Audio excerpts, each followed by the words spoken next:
You don't have to be a star, baby. You don't have to be a star, baby, to be on my show. You don't have to be a star, baby, but you gotta be bold. Shake my pom poms, shake my pom poms. Yeah, shake my pom poms. Well, good evening to you and yours. My name is Kimberly Brown, and welcome to Brown on Cleveland inside the Little Hut podcast. Tonight is going to be a great show because we are going back into the time capsule back into 2009. But before we get started, yes, I got to say hello to my favorite girls. So, first of all, if you're looking for a single home, commercial property, whatever the case may be in real estate, be sure to call Aletha Johnson of Dream Team Realty at 216 375 3681. And if you're looking for campaign t shirts, hoodies, jackets, tumblers, cups, mugs, family and class memorabilia for your reunions, please call Angie Marie of New Beginnings 1111 Creations at 216 395 7335. Again, welcome inside the Little Hut podcast with Brown on Cleveland. Shake my pom poms. I love shaking my pom poms when it is absolutely necessary. So, before we get started, I must say thank you to everyone who called, those who came by the Little Hut just to wish me a happy birthday. I tell you, from the bottom of my heart, it's very much appreciated. And even today, people are still reaching out just to say, hey, Brown, we acknowledge you and we just want to say happy birthday. So, again, thank you to everybody who have wished me well on my birthday because, as you know, I am almost 100 years old. Shake the pom poms, shake my pom poms, shake my pom poms. Thank you so much. But listen, today we're going to go back to the year 2009. So, for those of you that don't know or have never known that I actually ran for mayor, I did for the city of Cleveland in 2009. Tonight, you will know. And it is historic simply because I believe and I know that I am the first Black woman to grace the mayoral ballot. But if you look at the thumbnail, you will see that there are two of us. And the reason why I can say first is because I got my signatures validated before Laverne Jones-Gore. So, yes, I am the first, and it was a very bold move. So, let's do this. Let's go back to the year 2009. This is when Cleveland was amidst a heated mayoral race that would shape the city's future. If I can remember, it was a year marked by economic turmoil, with the nation reeling from the effects of the Great Recession, and Cleveland was no exception. The political landscape was charged and the stakes were high. In the race was the incumbent, Mayor Frank Jackson. He was the whale, and he was challenged by a diverse candidate, each bringing their own vision for the city. Jackson, of course, was a very seasoned politician. Jackson ran on his record and he emphasized everything that he did. However, when I looked at Jackson's vision, it was not good enough for me, and it wasn't good enough for Bill Patton, nor Robert Kylo, nor Laverne Jones-Gore. So we challenged him. As the campaign unfolded. Debates and forums became a stage for intense dialogue. Issues like job creation, education. Education was key and is still key because in the city of Cleveland, Cleveland School District is under mayoral control. There was also heightened concern about crime increasing, and there was a lot of conversations. Voters were torn between the hope for new ideas and the stability of proven leadership. And this is when social media started to play a crucial role, marking a shift in how candidates engaged with constituents, reflecting a new era in political campaigning. So let's go back to the capsule of 2009. The question tonight is, have we made progress? Have we made progress? Not only within the city of Cleveland, but also the surrounding suburban communities.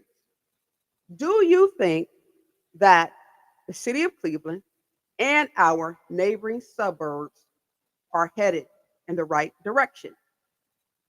Well, depending on who you ask and depending on who's answering, people may say yes, while others will say no. But before we go on, I promised you guys this several weeks ago. I'm going to show you an excerpt of my introduction at the City Club back in 2009. Now, the clip is about 5 minutes long. So I'm going to allow you to check out this clip and you let me know in the comment section if we have progress or if we have regress. Give me a second here and I am going to play this clip from the City Club from 2009. Has-beens and used Here to be's again. and wannabes have never achieved. Clevelanders finally first. Clevelanders finally first. Imagine that. Can you imagine? I certainly can. My name is Kimberly F. Brown, longtime clinical social worker, Director of Marketing and Development and Public Relations for a nonprofit organization, also veteran gospel radio announcer. Always had the reputation of running to fires, never running from fires. The city of Cleveland is in an urgent condition. There's an immediate need today to do something now. Not talk about what you've done 12 years ago or 18 years ago, but talk about the now. Crime is on the rise, and we make excuses. For too long, our city has elected people in offices that were supposed to support the community, and yet and still they continue to fail us. For too long, our children has been declining in their educational process, and we say it is what it is. For too long, too many businesses have had to give in kickbacks to inspectors within the city of Cleveland, and we say, well, it's been happening for many, many years. We should no longer say it is what it is, but enough is enough, or simply never again. It's time for new challenges to take place in this city. It's time for new leadership, new creative measures. It's time for people to look deeply in their souls and ask themselves, are you really ready for a change? Or is it just something that you just want to name? Do you really want to see this city grow? Or do you just want to stay stuck and stand still? Well, the Cleveland Plain Dealer told you several weeks ago that you have 5 selections for the mayoral race. Well, they were wrong, and it's not the first time. The reality is that you only have 2 selections. Either you can move backwards, or you can simply come forward. You can either regress or you can progress. You can choose to fail or you can choose to succeed. The choice is yours. It's just like when you would go to school and you would take a multiple test and you have A and B. And some of us didn't have the rationale to do our own homework, so we decided to cheat. This time, don't cheat. Do your own research on each and every candidate up here, then make your wise decision. Can you imagine Clevelanders being first in education? I can. I was an exchange student over in Paris, France. Can you imagine Clevelanders finally being first in business growth and development? I can. Businesses are telling me that they've been overtaxed. Can you imagine Clevelanders finally being first regarding safe neighborhoods? I can. Recently, one of my neighbors, her son got robbed by gunpoint, and it took the police officers 36 hours to show up. But when our beloved council person, Mr. Reed, got bricks thrown at his car, it took him 10 minutes. Can you imagine that? Can you imagine that we provide the most comprehensive services to our seniors? Well, the city of Cleveland says we have about 43,000 seniors in our city, but only 16,000 pieces of marketing material goes out to them. And yet and still the end result is that we only service 700. Can you imagine? Can you imagine how seniors must feel? And most of them have been homeowners. They raised their families. They've been committed. I'm saying this, enough is enough, never again. A lot of people will say this: well, Ms. Brown, you've never held an elected office. No, I have not. They say, Ms. Brown, you've never been appointed. No, I have not. Simply what they're saying is this: Ms. Brown, you're not part of the mess of regress. However, you know what, Ms. Brown? You've been entrusted with thousands of lives every single day, from the common welfare people to great corporations. Because see, you've worked in both nonprofit and for-profit organizations. So therefore, with the Brown administration, you'll get the vision. Why? Because we can see the forecast. You'll get integrity. Why? Because we don't believe in corruption or making excuses. You'll get compassion. You know why? Because compassion says this: if my brother or my sister is in trouble regarding race, creed, or color, we'll run to the fire, not from the fire. The Brown administration will not make excuses. Why? Because Clevelanders will finally be first. Imagine that. Can you imagine? I certainly can. Thank you.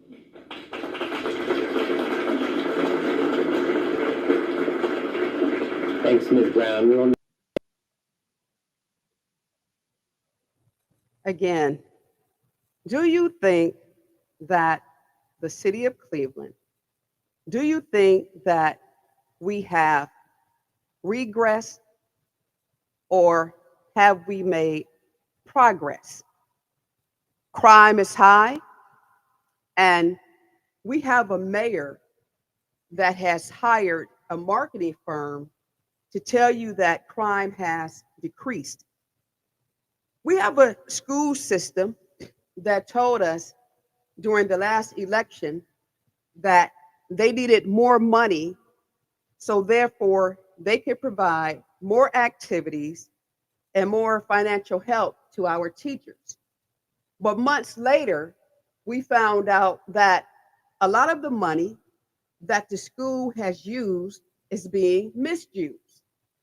Anytime you can send hundreds of professionals out of town for a conference and justify that spending while at the same time telling taxpayers, homeowners in the city of Cleveland that you don't have any money to teach our children and to provide them with activities and educational curriculum activities, there's something wrong with that.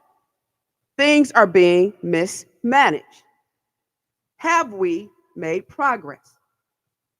During the Jackson administration, I must say this: I will compliment Mayor Jackson and Councilperson Ken Johnson. One thing I can say about those two: you can say what you want to say about Councilman Ken Johnson. He kept Cleveland Ward 4 clean. I'm going to say it again. He kept Cleveland Ward 4 clean. When you go through Cleveland Ward 4 now, I don't know what this mess is. If you close your eyes and go round and round and round you go, where we stop, nobody knows. Most people would swear up and down that you are in East Cleveland when in fact you are in Cleveland. Have we made progress? In 2009, Regina Brett of the Plain Dealer, remember Regina Brett? She was a columnist.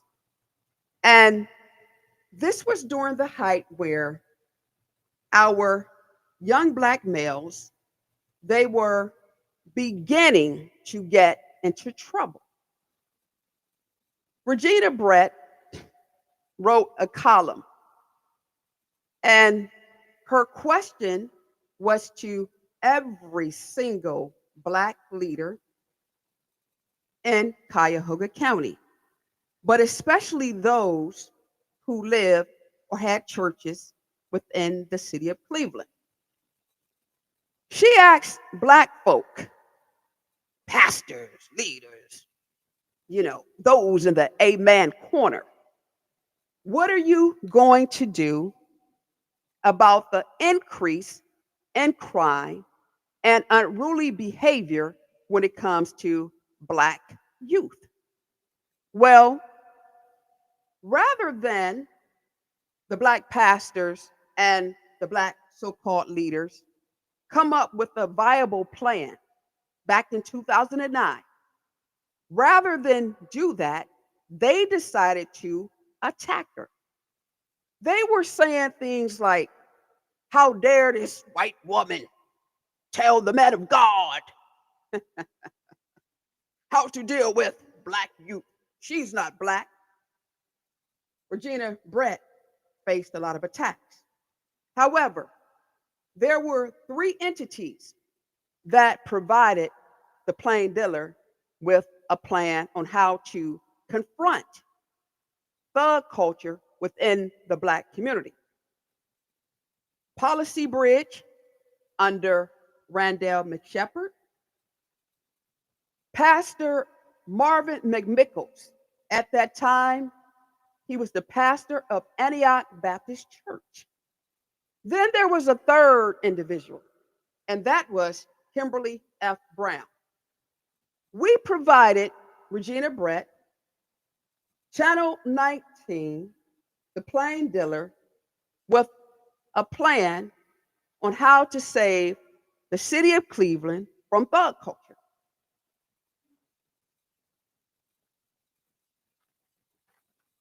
Our plan was so admired that we ended up on 19 News. We had interviews with WJMO, and Regina Brett wrote a follow-up story about the plan that we submitted. Have we progressed or have we regressed? Well, here's what I found out more so about politics in this region and beyond. Depending on who comes up with the solution will determine whether or not Black lives matter. I'm going to say it again. Depending on who comes up with the solution depends on whether or not Black lives matter. Depends on whether or not we'll progress or we'll regress. So because a Kimberly Brown can think, because a Kimberly Brown owns a master's degree in honors, because a Kimberly Brown knows how to research and analyze and assess and write and put plans together, people who are naturally intimidated by wisdom and intelligent women, just women in period, women in general, they fear and they run And they rather see you be destroyed than help you be uplifted and empowered and energized to move forward. That's a shame in the political arena. And it's still going on today. So as I look at the cities, like I said, not just Cleveland, I guarantee you guys that one of the main reasons why the city of Cleveland is not moving forward, as well as some of our neighboring communities, is because the people that are elected are not elected on their abilities, but they're elected because of political affiliations. When will we decide that progress is more rewarding than a political troll or a political puppet? You see, because this is not supposed to be about, well, I like them. That's crazy.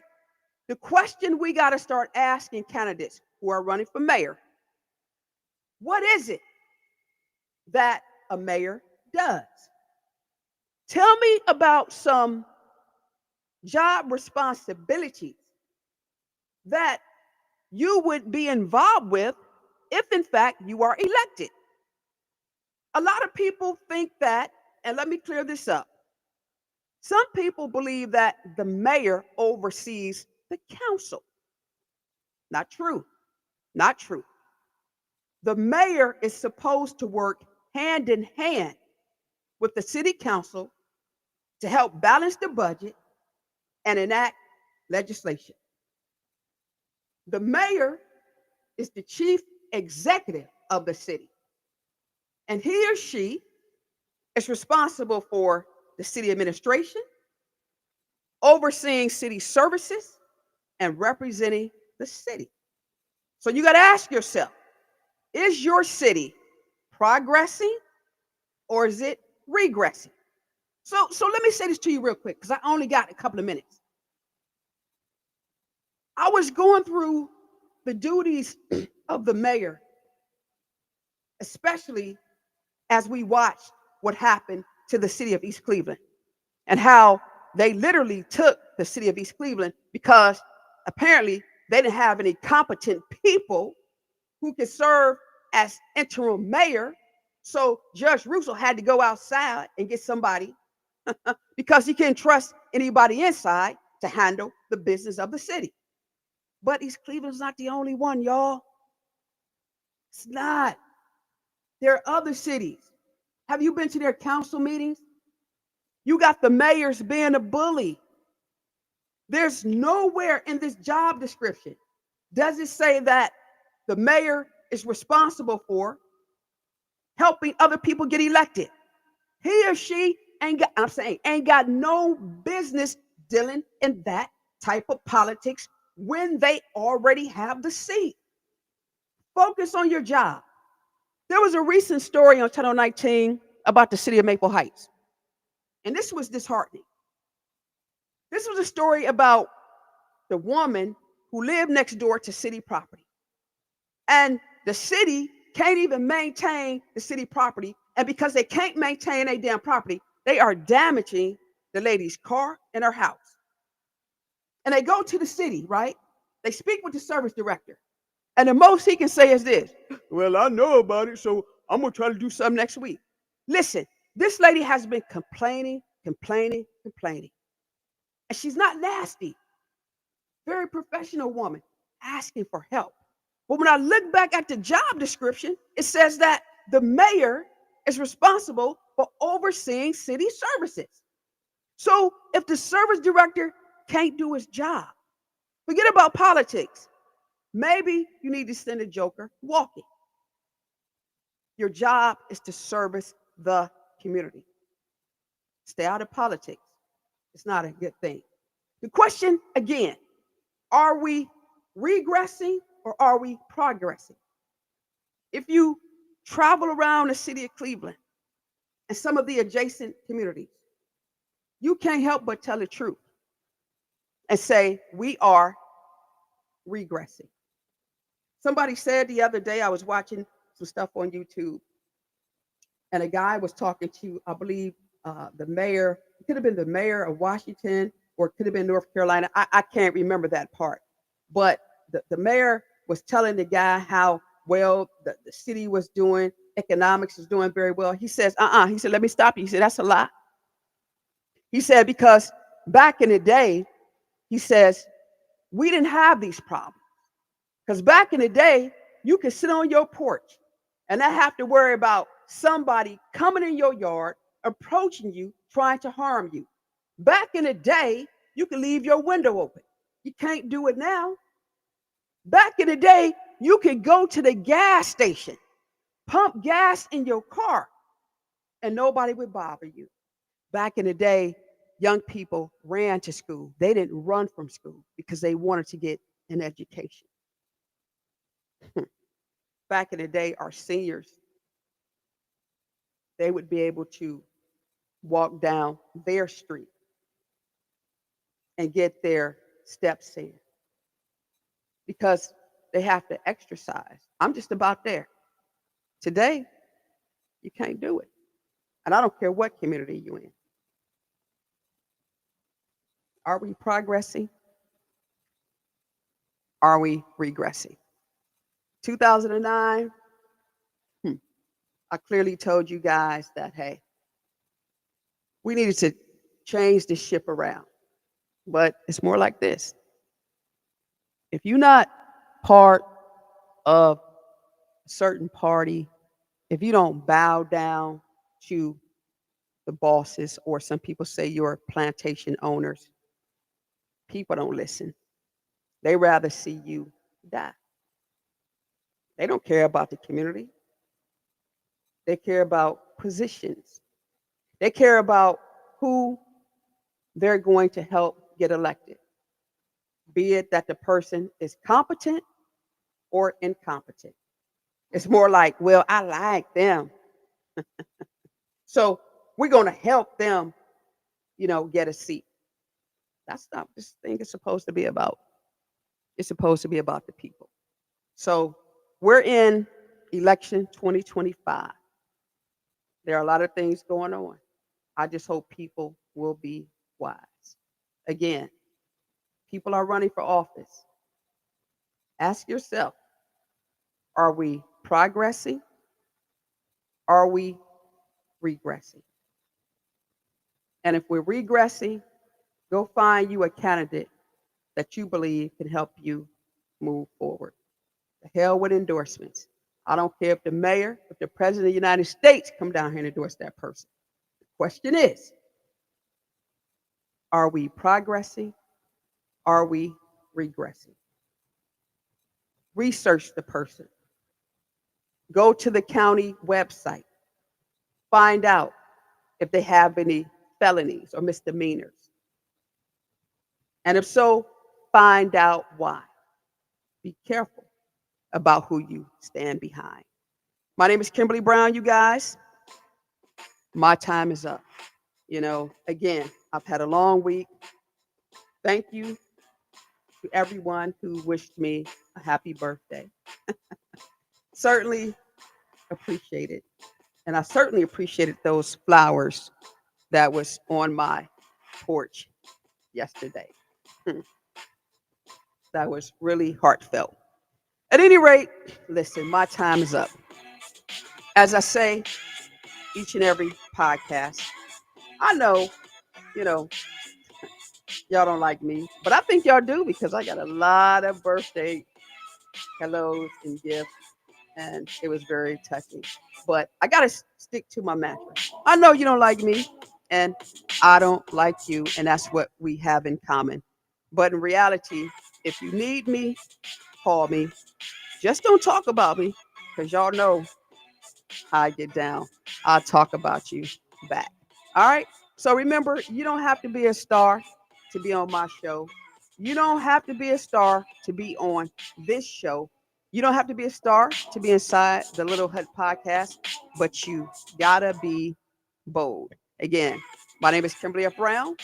Brown, Brown, Brown, simply Brown on Cleveland. You have just been inside the Little Hut Podcast. Are we progressing or are we, I don't know, regressing? Hit me up. Let me know in the comment section. You guys have a great evening. I'll talk to you. Bye.